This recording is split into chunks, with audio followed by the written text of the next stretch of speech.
Good morning, welcome back to my channel. ನಾನು ಶಾಲಿ. ಇವತ್ತಿನ video ಏನು ಅಂತ ತಿಳ್ಕೊಳ್ಳೋಕ್ಕಿಂತ ಮುಂಚೆ ಇನ್ನೂ ಯಾರೆಲ್ಲ ನನ್ನ ಚಾನಲ್ಗೆ ಸಬ್ಸ್ಕ್ರೈಬ್ ಮಾಡಿಲ್ಲ ಸಬ್ಸ್ಕ್ರೈಬ್ ಮಾಡಿ. ಇವತ್ತು ಮತ್ತೊಂದು ಇಂಟ್ರೆಸ್ಟಿಂಗ್ ವಿಡಿಯೋ ಜೊತೆ ಬಂದಿದ್ದೀನಿ. ಬನ್ನಿ ನೋಡೋಣ ಯಾವ ರೀತಿ ಮಾಡ್ತೀನಿ ಅಂತ. 1 ಟೇಬಲ್ ಸ್ಪೂನು ಓಂಕಾಳು ತೊಗೊಂಡಿದ್ದೀನಿ, 1 ಟೇಬಲ್ ಸ್ಪೂನು ಜೀರಿಗೆ ತೊಗೊಂಡಿದ್ದೀನಿ, 1 ಟೇಬಲ್ ಸ್ಪೂನು ಸೋಂಪು ಕಾಳು ತೊಗೊಂಡಿದ್ದೀನಿ.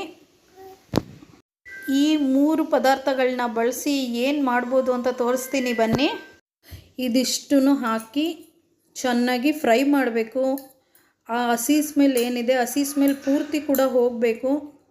ಆ ಸ್ಮೆಲ್ ನಮಗೆ ಮನೇಲಿ ಚೆನ್ನಾಗಿ ಬರ್ತಾ ಇರುತ್ತೆ, ಘಮ ಘಮ ಘಮ ಅಂತ. ಸೋಂಪು ಕಾಳು ಮತ್ತು ಓಂಕಾಳು ಜೀರಿಗೆ 3 ಚೆನ್ನಾಗಿ ಸ್ಮೆಲ್ ಬರ್ತಾ ಇರುತ್ತೆ.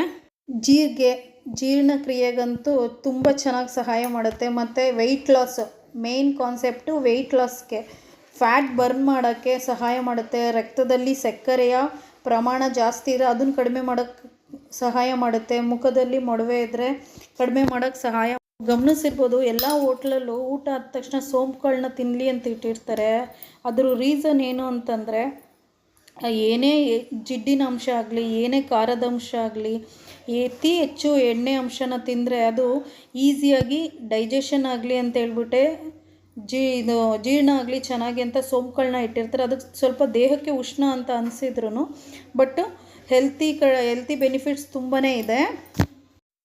ಈ ಸೋಂಪು ಕಾಳಿಂದ ಬಾಯಿದೇನಾದರೂ ದುರ್ವಾಸನೆ ಸ್ಮೆಲ್ ಬರ್ತಾಯಿದ್ರೆ ಅದು ಇಮಿಡಿಯೇಟ್ಲಿ ಕಡಿಮೆ ಆಗುತ್ತೆ. ಮತ್ತು ಗ್ಯಾಸ್ ಕೂಡ, ಏನಾದರೂ ಗ್ಯಾಸ್ ಥರ ಆದರೆ ಆ ಸಮಸ್ಯೆ ಕೂಡ ನಿವಾರಣೆ ಆಗುತ್ತೆ. ಇನ್ನು ಓಂಕಾಳು ಬಗ್ಗೆ ಹೇಳಬೇಕಂದ್ರೆ ಹೊಟ್ಟೆ ಹಸಿವನ್ನ ಜಾಸ್ತಿ ಮಾಡುತ್ತೆ. ಕಫ ಏನಾದ್ರು ಇದ್ದರೆ ಸ್ವಲ್ಪ ಕಮ್ಮಿ ಮಾಡುತ್ತೆ ಅಂತ ಹೇಳ್ತಾರೆ. ಈಗ ಇದು ಎಲ್ಲ ಚೆನ್ನಾಗಿ ಫ್ರೈ ಮಾಡಿದ್ದೀನಿ, ಹಸಿ ಸ್ಮೆಲ್ಲೆಲ್ಲ ಹೋಗಿದೆ. ಇದನ್ನು ಜಾಡಿಗೆ ಹಾಕಿ ಚೆನ್ನಾಗಿ ಬ್ಲೆಂಡ್ ಮಾಡ್ಕೊಬರ್ಬೇಕು. ತುಂಬ ಚೆನ್ನಾಗಿ ಫೈನ್ ಪೇಸ್ಟ್ ಪೌಡ್ರ್ ಮಾಡ್ಕೊಬರ್ಬೇಕು. ನೀರು ಹಾಕ್ತಾನೆ ಹಾಗೆ. ನಾವಿಲ್ಲೇನು ನೋಡ್ತಾ ಇದ್ದೀವಿ, 1/4 ಗ್ಲಾಸ್ ವಾಟರ್ ತೊಗೊಂಡಿದ್ದೀನಿ. 1/4 ಗ್ಲಾಸ್ ವಾಟರ್ನ ಬೆಳಗ್ಗೆ ಎಂಟಿ ಸ್ಟಮಕಲ್ಲಿ ಕುದಿಸ್ಬಿಟ್ಟು ಚೆನ್ನಾಗಿ ಈ ಪೌಡ್ರನ್ನ ಮಿಕ್ಸ್ ಮಾಡಿ ಕುಡೀರಿ. 1 ತಿಂಗಳಲ್ಲಿ ರಿಸಲ್ಟ್ ನೋಡಿ. ನನಗಾಗಿದೆ 5 kg ವೆಯ್ಟ್ ಲಾಸ್ ಆಗೇ ಆಗ್ತೀರಾ, 100% ಆಗ್ತೀರಾ. ಕ್ವಿಕ್ ರಿಸಲ್ಟ್ ಬರುತ್ತೆ ನೋಡಿ.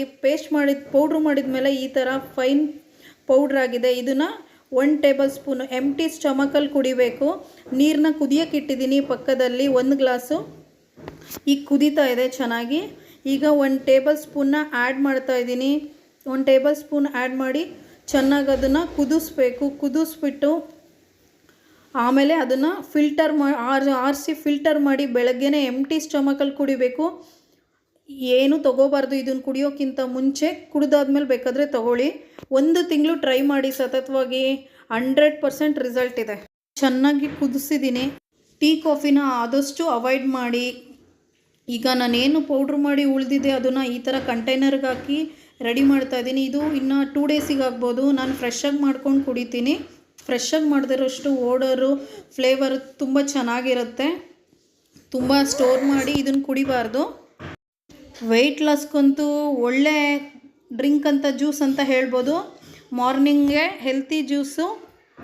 ಎಷ್ಟೇ ಕೊಲೆಸ್ಟ್ರಾಲ್ ಇರಲಿ ಖಂಡಿತ ಕರಗುತ್ತೆ. ತುಂಬಾ ಚೆನ್ನಾಗಾಗುತ್ತೆ. ಡೈಜೆಷನ್ ಎಲ್ಲನೂ ಇಂಪ್ರೂವ್ ಆಗುತ್ತೆ. ಒಂದು ಸಲ ಟ್ರೈ ಮಾಡಿ. ನೀವು ಟ್ರೈ ಮಾಡಿ ಕಮೆಂಟ್ ಮುಖಾಂತರ ತಿಳಿಸಿ ಹೇಗಿತ್ತು ಅಂತ. ವೆಯ್ಟ್ ಲಾಸ್ ಮಾಡಬೇಕು, ಫ್ಯಾಟ್ ಲಾಸ್ ಮಾಡಬೇಕು ಅಂತೇಳಿ ಗೊತ್ತಿಲ್ಲದಿರೋ ಟ್ರೈನರ್ನ ಸೆಲೆಕ್ಟ್ ಮಾಡಿಕೊಂಡು 15-20 ಸಾವಿರ ದುಡ್ಡು ಖರ್ಚು ಮಾಡಿ ಹಾಳು ಮಾಡ್ಕೊಳ್ಳೋದಕ್ಕಿಂತ ಟೈಮ್ನ ಸುಮ್ಮನೆ ನಮ್ಮ ಕೈಲಿ ಏನಾಗುತ್ತೋ ಅದನ್ನು ಫಸ್ಟು ಪ್ರಯತ್ನ ಪಡಿ. ನೀವು ಫಸ್ಟು ಮನೇಲಿ ಪ್ರಯತ್ನ ಪಡಿ. 1 ತಿಂಗಳು ಸತತವಾಗಿ ಪ್ರಯತ್ನ ಪಟ್ಟು ನೋಡಿ. ಮನೆ ಪ್ರಯತ್ನಕ್ಕೆ ನಂದೊಂದು ಟಿಪ್ಸ್ ಹೇಳ್ತೀನಿ. ನೋ ಬಜೆಟ್, ಏನು ದುಡ್ಡಿಲ್ಲ, ಎಲ್ಲ ನಿಮ್ಮ ಮನೇಲಿ ಏನು ಸಿಗುತ್ತೆ ಅದನ್ನೇ ಬಳಸ್ಕೊಂಡು ಫಸ್ಟು ಪ್ರಯತ್ನ ಪಡಿ. 1 ತಿಂಗಳು ಕಂಟಿನ್ಯೂಸ್ ಆಗಿ ಮಾಡಿ. ಏನಪ್ಪ ಅಂದರೆ ಇಲ್ಲೇನು ಒಂದು ಪ್ಲೇಟ್ ತೋರಿಸ್ತಿದ್ದೀನಿ, ಈ ಥರ ಮೀಡಿಯಮ್ ಸೈಜು 4 ಬೌಲ್ ತೊಗೊಳ್ಳಿ. 1 ಕಪ್ಪಲ್ಲಿ ರೈಸ್ ಆರ್ ಚಪಾತಿ ಆರ್ ಮುದ್ದೆ. ಇನ್ನೊಂದು ಕಪ್ಪಲ್ಲಿ ತರಕಾರಿ ಅಥವಾ ಸೊಪ್ಪು ಇಲ್ಲ ಸಾಂಬಾರು. 1 ಕಪ್ಪು ಸೌತೆಕಾಯಿ. ಇನ್ನೊಂದು ಕಪ್ಪಲ್ಲಿ ಕಾಳು, ಪನ್ನೀರ್ ಅಥವಾ ಸೋಯಾ. ಇಲ್ಲ ನಾವು ನಾನ್ ವೆಜ್ ಅಂದರೆ ಚಿಕನ್ ಇಲ್ಲ ಎಗ್ ವೈಟ್ ತೊಗೋಬೋದು. ಈ ಥರ 4 ಕಪ್ ಮೆಜರ್ಮೆಂಟಲ್ಲಿ 1 ತಿಂಗಳು ಪ್ರಯತ್ನ ಪಡಿ ಸತತವಾಗಿ. ನಿಮ್ಮಲ್ಲಾಗೋ ಬದಲಾವಣೆಗಳು ಗೊತ್ತಾಗುತ್ತೆ. ನೀವೇ ನೋಡ್ತೀರಾ ಏನು ಚೇಂಜಸ್ ಆಗಿದೆ, ನಿಮ್ಮ ಬಾಡಿ ಯಾವ ಥರ ಚೇಂಜಸ್ ಆಗಿದೆ ಅಂತ. ಈ ಟಿಪ್ಸು ಯೂಸ್ಫುಲ್ ಅನಿಸಿದ್ರೆ ನನ್ನ ಚಾನಲ್ನ ಲೈಕ್ ಮಾಡೋದನ್ನ ಮರಿಬೇಡಿ. ಇನ್ನು ಹೆಚ್ಚಿನ ವಿಡಿಯೋಗಳಿಗೆ ನನ್ನ ಚಾನಲ್ನ ಸಬ್ಸ್ಕ್ರೈಬ್ ಮಾಡಿ. ಮತ್ತೊಂದು ಇಂಟ್ರೆಸ್ಟಿಂಗ್ ವಿಡಿಯೋ ಜೊತೆ ಮತ್ತೆ ಸಿಗ್ತೀನಿ. Thank you for watching.